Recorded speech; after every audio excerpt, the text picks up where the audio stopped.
Era no sé si 14 o casi 15, cuando yo realicé un viaje a Argentina con mi hermana y una amiga de mi hermana, porque mi tía es de allá.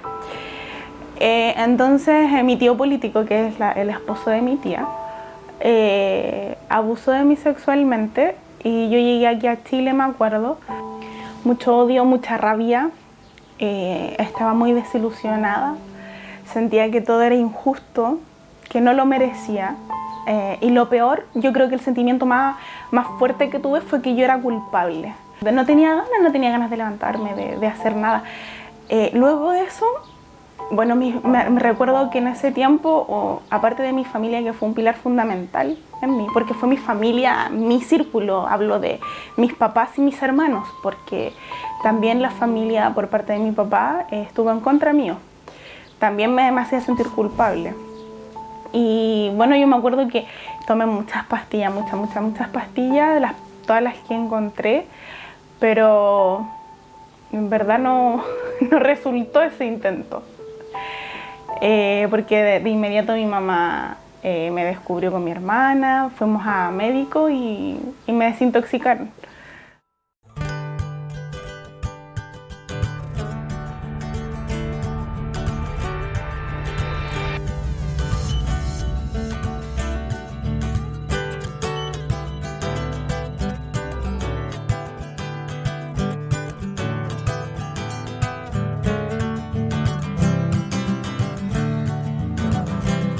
Iglesia Encuentro con Dios presenta TV Encuentro, un refrigerio a su corazón. Estamos comenzando un nuevo programa de nuestra Fundación Punto de Encuentro. Como estaban viendo, nuestro tema de hoy tiene relación con las autolesiones y el intento suicida, que es un tema que nos aflige, es un tema delicado y es por eso que en el desarrollo de este programa vamos a poder orientarle quizás de alguna manera en cómo enfrentar este flagelo que lamentablemente cada vez es más recurrente en nuestras familias y en nuestros jóvenes y en nuestros adultos también. A continuación, nuestra querida Sofía Santelices, nuestra psicóloga especialista de infanto juvenil, nos va a abordar el tema precisamente de las autolesiones en los adolescentes. Adelante, Sofía. Muchas gracias, Andrea. Bueno, yo quiero hablarles de las autolesiones en adolescentes.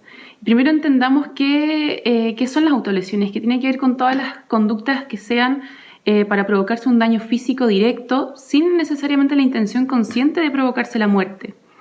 Hay que entender que no es lo mismo que el suicidio. La mayoría no tiene intenciones de morir cuando lo hace, sino más bien aliviar un sufrimiento.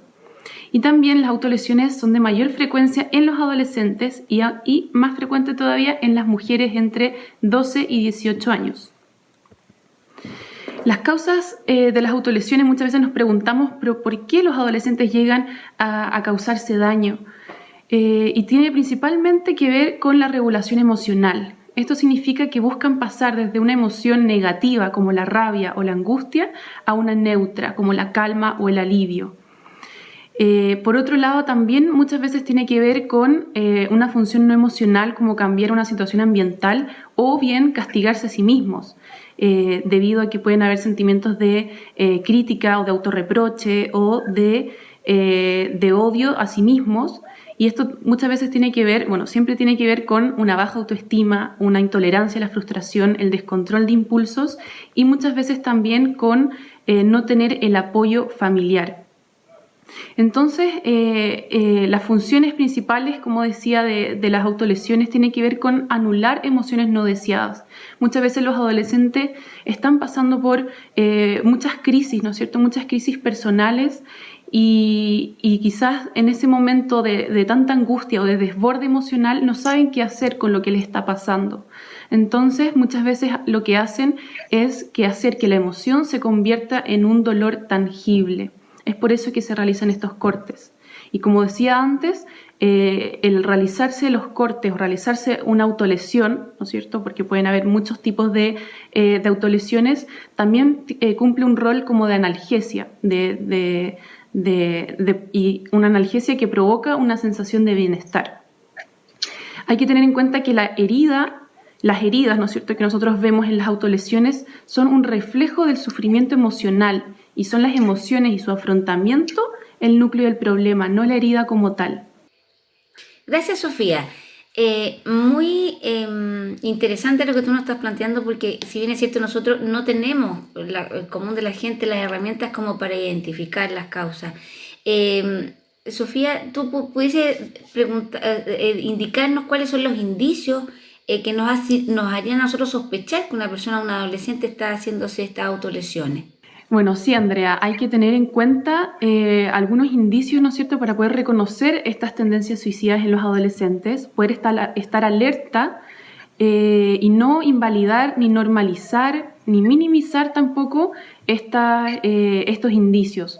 Por ejemplo, cuando vemos que el adolescente está teniendo más tendencias a aislarse socialmente o a desvincularse de sus pares, de sus amigos. También cuando comienza los cambios tanto en la alimentación como en el sueño. La alimentación pueden dejar de comer o comer en exceso. En el sueño pueden tener insomnio o dormir en exceso. Por lo general, en los adolescentes se presenta mucho la irritabilidad, tanto como con sus compañeros o con sus padres y también con los profesores. Hay un mayor descontrol de sus impulsos. Y muchas veces también anuncia o presenta referencias a que la vida no tiene sentido o que quisiera dejar de hacer las cosas que está haciendo. Entonces hay que también estar alertas y no pensar de que es propio de la edad, entonces está exagerando o no es cierto lo que está diciendo, sino que cuando el adolescente refiere o anuncia este tipo de cosas en contra de su vida o de que le gustaría dejar de estar en el mundo, tenemos que estar alerta y hacer algo al respecto. También muchas veces se desmotiva por las cosas que normalmente le gustaban hacer. Deja esos hobbies o esas actividades que antes disfrutaba. El rendimiento académico, ¿no es cierto?, también comienza a disminuir y deja de lado el autocuidado. Por ejemplo, deja de asearse. Y a pesar de que esto podría parecerse un poco al comportamiento de un adolescente, pero no hay que normalizar y no hay que invalidar estas conductas, porque estas conductas se presentan de forma mantenida por varias semanas, así que hay que estar atentos. Sofía, hay otra pregunta que nace en este momento de nuestra conversación, es nosotros que tenemos, o la persona que tiene a adolescentes, ¿cierto?, y que lamentablemente está viviendo este flagelo de las autolesiones, ¿qué podemos hacer? ¿Cómo lo podemos ayudar? ¿Qué se hace en estos casos? Mira, algo que no debemos hacer primero es invalidarlos o minimizar o normalizar estas conductas autolesivas o sentimientos de angustia en el adolescente. Decir que es parte de su etapa o que está llamando la atención, decirle que está exagerando o que es un dramático o que es ridículo. Hacer nada de eso, porque lo único que vamos a hacer es que aumente su sentimiento de angustia y sus sentimientos de soledad. En cambio, lo que sí debemos hacer es reflejar y empatizar con lo que está sintiendo, poder decirle y transmitirle que saldrán de eso juntos, que estarás para apoyarlo, que no lo dejarás solo, mostrarle que hay personas que lo quieren y que se preocupan de él. Los adolescentes, cuando se autolesionan, necesitan ser escuchados, necesitan ser apoyados y comprendidos. No significa que hay que estar detrás de ellos constantemente hostigándolos y obligándolos a que tengan que hablar de lo que les está pasando o comenzar a interrogarlos o incluso retarlos. No, sino que con una actitud empática, con una actitud tranquila, poder acercarse a él y poder transmitirle que tú estás ahí disponible para escucharlo, para apoyarlo. Y no tener miedo si es que nosotros creemos y están estos indicios que dijimos anteriormente, los indicios de conducta suicida, poder preguntar directamente si es que está pensando o ha pensado en dejar de existir o en quitarse la vida.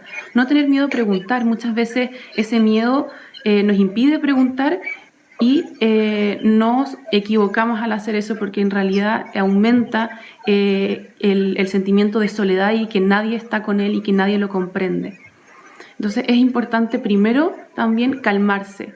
Quizás cuando uno se entera que el adolescente o el hijo o el alumno, el compañero se está haciendo autolesiones, muchas veces tendemos a retarlo o a incomodarnos, a exasperarnos, pero eso va a aumentar la culpa, los sentimientos de vergüenza, y va a aumentar el malestar en el adolescente. Entonces, primero tenemos que nosotros como adultos calmarnos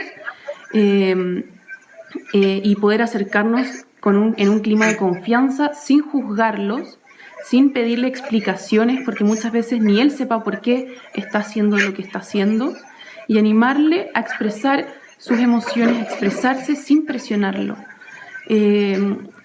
Muchas veces cuando los adolescentes hacen esto, lo hacen de una forma, como dije antes, para regular sus emociones, porque no saben cómo hablar y cómo tramitar sus emociones de forma saludable. Entonces los adultos somos quienes deberíamos estar ahí para contener, para apoyar y para ayudar al adolescente a que pueda expresar sus emociones de otra manera que no sea haciéndose daño a sí mismo. Cuánto importante es poder tener, ¿no es cierto?, esta información. Es súper valioso, Sofía, tu aporte. Muchísimas gracias por poder ayudarnos hoy día a entender un poco más este tema tan delicado de las autolesiones en nuestros adolescentes. Muchas gracias, Sofía. A continuación, vamos a continuar viendo el testimonio de Keila.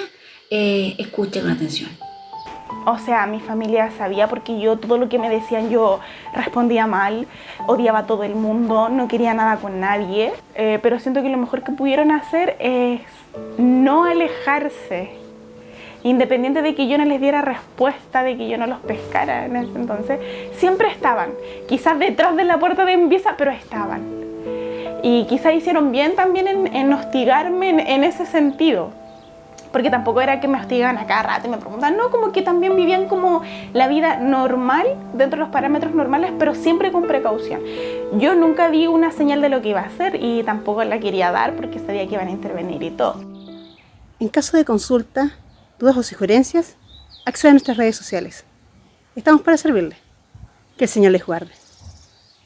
Día a día vemos noticias o escuchamos noticias acerca de cómo personas, quizás angustiadas a nivel máximo, han decidido terminar con su vida. En estos días, lamentablemente, otra vez una persona ha decidido lanzarse a las vías del metro. Y duele ver la reacción de las personas que lamentablemente, lejos de estar sensibilizados con este terrible episodio, lo que más les molesta es llegar atrasado a su trabajo, o quizás no poder llegar al lugar donde van. Es por eso que también hemos decidido invitar a Gustavo, que es nuestro compañero, amigo de la Fundación, especialista, es psicólogo, y nos va a hablar acerca y nos va a responder algunas preguntas acerca de cómo enfrentamos el tema del suicidio. Adelante, Gustavo. Muchas gracias, Andrea. Es una alegría el volver a encontrarnos. Y sí, el tema que Sofía nos compartía de las autolesiones, que habla de un grado de agresividad hacia uno mismo, tiene un grado de relación con los intentos de suicidio en ese punto, ¿cierto? Que hay un ataque personal y también con el suicidio.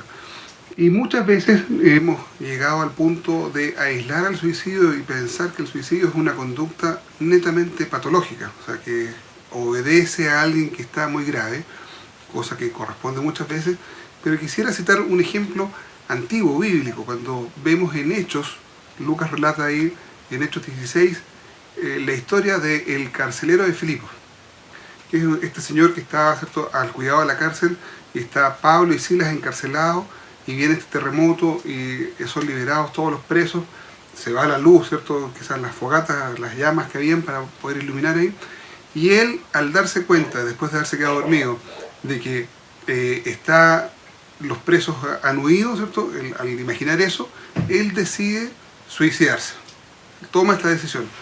Y ahí podríamos ver, ¿cierto?, que claro, Pablo interviene, ¿cierto?, y el carcelero se da cuenta de que nadie ha arrancado, que están todos ahí, y él desecha esta idea de suicidio. Pero este carcelero, que podríamos haber pensado es una persona medianamente normal, ante un hecho que lo desespera, él decide suicidarse. Y tomo este ejemplo para poder contextualizar que muchas veces hay personas que ante la desesperanza toman la decisión de acabar con su vida más allá de que exista una patología mayor. Y se ha hablado de lo que se busca en la conducta suicida es aliviar este agobio psíquico que va mucho más allá de la propia vida. Entonces, la persona que está muy angustiada, desesperada, ¿cierto?, que puede tener una patología en muchos casos, pero en otros no, ¿cierto?, al encontrarse en una situación de desesperanza, que siente que el agobio es mayor, toma esta decisión de acabar, ¿cierto?, con su vida. Y esta decisión es lamentable porque en la encuesta nacional de salud, una encuesta que se está haciendo hace varios años, pero el año 2017 recién incluye la intencionalidad suicida, en la encuesta nacional de salud, vemos que más de 300.000 chilenos, 320.000, han tenido una ideación suicida. 220.000 han planificado, ¿cierto?, sobre los 18 años, acabar con su vida. Entonces es algo mucho más frecuente porque empezamos a darnos cuenta, y las estadísticas dan cuenta, de que más o menos en nuestro país hoy día se suicidan 1.800 personas al año y por cada uno de ellos al menos hay 20 personas que están intentando hacer un suicidio. Chile, nuestro país, ¿cierto?, que tiene características de personalidad bastante notorias hacia la melancolía, hacia la depresión, hoy día se muestra como uno de los países con uno de los índices de suicidio más altos. Ocupa el 4º lugar después de Guyana, ¿cierto?, Surinam y Uruguay, ¿cierto?, que están hoy día con tasas importantes de suicidio. Y habla, ¿cierto?, de esta desesperanza. Este ejemplo que tú citas del metro nos da cuenta, ¿cierto?, de una persona que quizás está haciendo una protesta ante el agobio de la vida y que quiere dejar marcado en otro, ¿cierto?, esta protesta. Pero qué útil hubiese sido intervenir con tiempo en él. Y uno piensa, ¿qué hacemos en este caso?, ¿cierto? Y básicamente es poder darle tiempo, escuchar a las personas. Y en la desconexión social que existe hoy día ha hecho que muchos sienten que no tienen redes, que no hay un espacio donde refugiarse y donde, ¿cierto?, acudir y poder apoyarse en momentos como este. Entonces la idea de hacerse daño es algo que empieza a ser frecuente y lamentablemente también lo encontramos dentro de las iglesias. Existen distintos reportes de gente que ha conocido a Cristo como su Salvador, pero que en un momento también toma esta decisión dentro de la desesperanza, sin juzgar nosotros más allá si esta es una conducta ligada, ¿cierto?, a un pecado o no.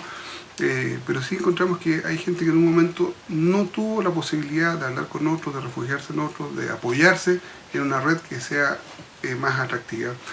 Y ahí es necesario nuevamente despertar, ¿cierto?, a nosotros que formamos parte de la iglesia, a estar atentos al cuidado de los otros y también de estar pendientes de si alguien en un momento puede empezar a deprimirse, a aislarse, a angustiarse, y que pueda pensar que lo mejor sea el acabar con la vida.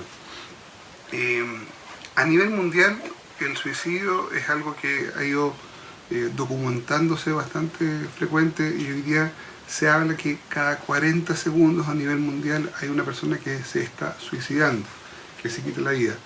Y tristemente, los grupos con mayor presencia de suicidio documentada son los pacientes adolescentes y personas de la tercera edad. Hace poco, en el desarrollo de la pandemia, ¿cierto?, más fuerte, el confinamiento más fuerte de nuestro país, encontrábamos la noticia de un par de adultos mayores que para no molestar dejaron una carta dando cuenta que ellos preferían llegar con su vida hasta ahí, un matrimonio que se suicida. Entonces esta señal de desesperanza es lo que nos tiene que llamar la atención de poder atender a otros. Ahora, los pacientes o las personas con ideación suicida o que llegan al suicidio, yo decía que hay personas comunes y corrientes que llegan a la desesperanza, hay otros que tienen patologías severas de salud mental y algunos, ¿cierto?, están con algún trastorno mayor. Pero es importante estar atento a la irritabilidad que puedan presentar, a si existe un mayor abuso de alcohol o drogas, si hay aislamiento de ellos o si hay algunos cambios de patrones de alimentación o sueño que puedan dar cuenta de alguna alteración mayor. Ok, muchas gracias, Gustavo. Tremendo todo lo que tú nos estás contando. Qué triste también es saber esas estadísticas. Claro, sin duda falta tiempo para poder comentar más cosas, pero es algo que si activamos las redes, podemos estar atentos a otros, podemos cuidar del otro, yo creo que podemos hacer prevención del suicidio. Muchas gracias, Gustavo. Tú nos tenías una indicación. Sí, o sea, finalmente, ante situaciones de riesgo suicida, ¿qué podríamos hacer, cierto? Básicamente es el poder prestar atención al otro, acudir y explorar qué le pasa. Si conocemos a alguien que está considerando la posibilidad de atentar con su vida, es importante también conversar del tema abiertamente. Hay personas que creen que no es seguro hablar de suicidio, porque el que habla, ¿cierto?, realmente no lo va a ejecutar. No, yo creo que es algo que nos puede pasar a todos, que puede pasar en cualquier familia, y es importante el hablar, conocer, indagar qué está pasando. Es importante que si encontramos alguno de estos síntomas, acudamos a los servicios de salud más cercanos. Los CEFAM de cada una de las zonas de nuestro país tienen un equipo de psicólogos que puede ayudar a la contención y que pueden hacer la derivación respectiva a la salud secundaria por si es necesario algún tipo de tratamiento psiquiátrico. Quien presenta una ideación suicida, que en algún momento pensó en que era mejor morir, no significa que está tachado con una enfermedad psicológica o psiquiátrica de por vida, sino que puede ser un momento en su vida que es importante, ¿cierto?, hoy día abordar. Y hay que pensar que hay muchas personas que frente a los fracasos económicos, frente a los fracasos amorosos, a una sensación persistente de desesperanza, ¿cierto?, a la incertidumbre también de la vida sexual, muchas veces caen, ¿cierto?, en la posibilidad de suicidarse. El bullying que hemos visto frecuente en los colegios también ha hecho que los adolescentes consideren, ¿cierto?, el atentar contra la vida viendo que no hay nada más que hacer. O las disonancias que hay entre las peticiones que hace la sociedad frente a la figura de las personas también han hecho que las personas con una distorsión, ¿cierto?, de su autoimagen muchas veces piensen que lo más atractivo es no estar presente y suicidarse. Muchos, ¿cierto?, han pensado en que sería atractivo no estar más presente, no vivir. Distinto es el que está activamente buscando cómo acabar y atentar contra su vida. Entonces es importante estar atentos a si hay desesperanza en las personas, si hay disminuciones en el apetito, alteraciones, ¿cierto?, en el ánimo, si hay pérdida de interés por la vida, si es muy irritable la persona, si hay reacciones de agitación, de ira, sería importante poder abordar a esas personas, conversar con ellos y intervenir para poder discriminar si es que está existiendo también la posibilidad de hacerse daño. Queremos invitarle, ya finalizando este programa, a que se puedan contactar con nosotros a través de las redes sociales. Están apareciendo en pantalla, ¿no es cierto?, nuestras direcciones de Instagram, de Facebook. Tenemos página web para que usted pueda hacernos llegar sus inquietudes. Si quedó con alguna duda, por favor, comuníquese con nosotros, porque nuestra intención, sobre todas las cosas, es poder orientarle y darle una mano si es que está pasando por estos temas. Gustavo. Así es, Andrea.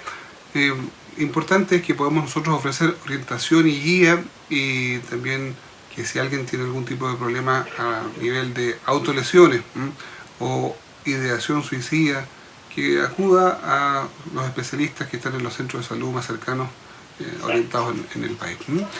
Y yo quisiera, pensando en el testimonio de Keila y en lo que hemos compartido, pensando que hay épocas en las cuales la desesperanza puede estar presente y hacer que uno llegue a la autolesión, o en otro momento uno pueda anidar la idea de hacerse daño y eliminarse, que consideremos las palabras que están escritas en el Salmo 121. Alzaré mis ojos a los montes, ¿de dónde vendrá mi socorro? Y recordar que mi socorro viene de Jehová, que hizo los cielos y la tierra. Recordemos que está la promesa que nuestro pie no va a resbalar, ni que se duerme el que nos guarda. Así que tengamos presente eso. El Señor está cercano a quienes le buscan, atentos, ¿cierto?, a nuestras angustias, no las desconoce y va a sacar nuestra vida del pozo profundo si hoy día estamos pasando una situación mayor.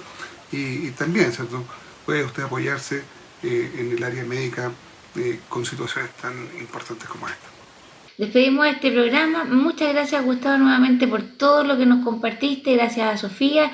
Y esperen, confiado en el Señor, de que Él tiene el soporte y el sostén para nuestras vidas. Le damos las muchas gracias a todos los que están viendo este programa. El día que se haya conectado con nosotros, para una próxima oportunidad nos encontramos. Que estén muy bien. Iglesia Encuentro con Dios presentó TV Encuentro, un refrigerio a su corazón.